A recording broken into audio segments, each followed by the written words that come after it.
In 1912, after the Balkan Wars, Rhodes and the other Dodecanese islands came under Italian rule. There were about 4,500 Jews in Rhodes at the time.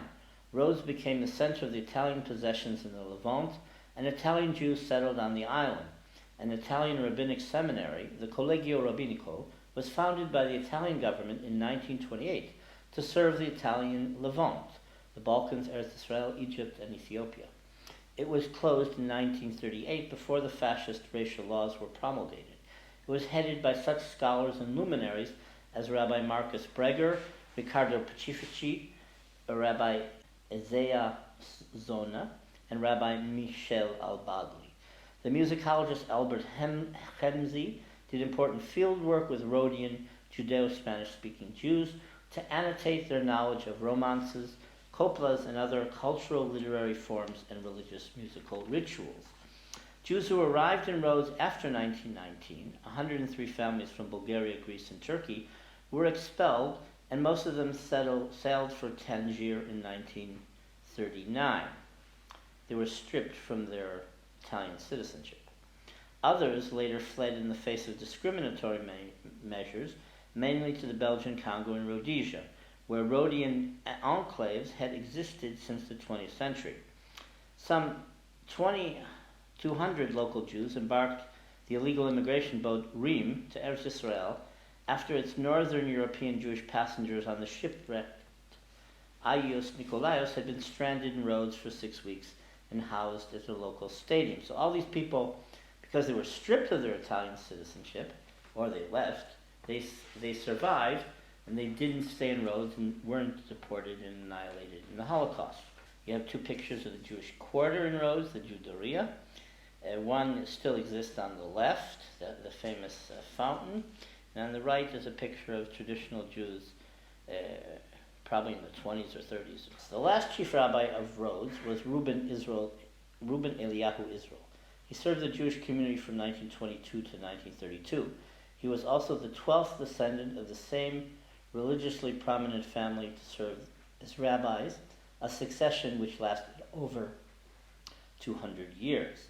Rabbi Israel devoted a great part of his life to the translation in Ladino of Psalms, Proverbs, poems, and religious works, such as Kiryat Yitzchak, the sacrifice of Isaac, and Pirkei Avot, the sayings of our fathers.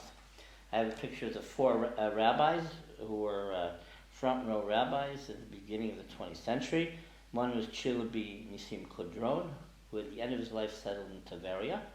1915, Rabbi Yehuda Moshe Franco, who became the chief rabbi of Eretz Yisrael in the end of World War I. In 1920, you have a picture of Rabbi Yaakov Kapuya, and in 1931, a picture of Rabbi Reuben Eliyahu Israel. After the capitulation of Italy to the Allies in September 1943, the Germans occupied Rhodes, and on the 24th of July 1944, deported to Auschwitz all of the 1,820 Jews who were left on the island. Only 179 survived. UN Secretary General and Austrian President Kurt Waldheim, then a young Wehrmacht German Army intelligence officer, was present for the collection of gold when the Rhodian Jews were interned at the Chemenlik warehouses, formerly an early Ottoman aeronautical base, and assisted in arranging logistics for the deportation to the Khaizari camp in Piraeus, from which they were deported to Auschwitz-Birkenau. 29-year-old Turkish consul and righteous Gentile Salah al-Din Ulkaman saved some 46 Jews from deportation. These were Jews who were Turkish nationals or married to Turkish nationals or their children. The Italian government's anti-Semitic laws in September 1938 caused 2,000 Jews to flee Rhodes, half the population.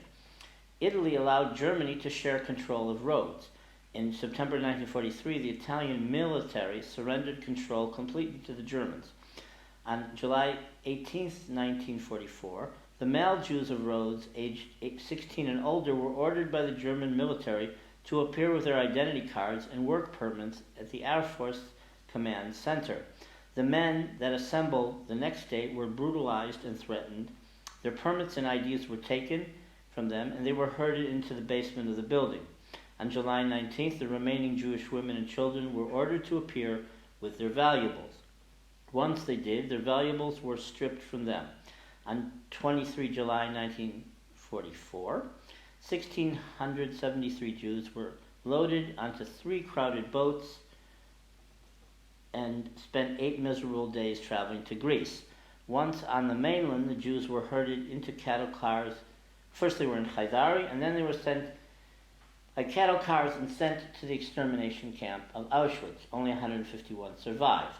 After the war, 50 people who had survived on account of their Turkish nationality had left the island for Turkey, Palestine, Africa, or the United States.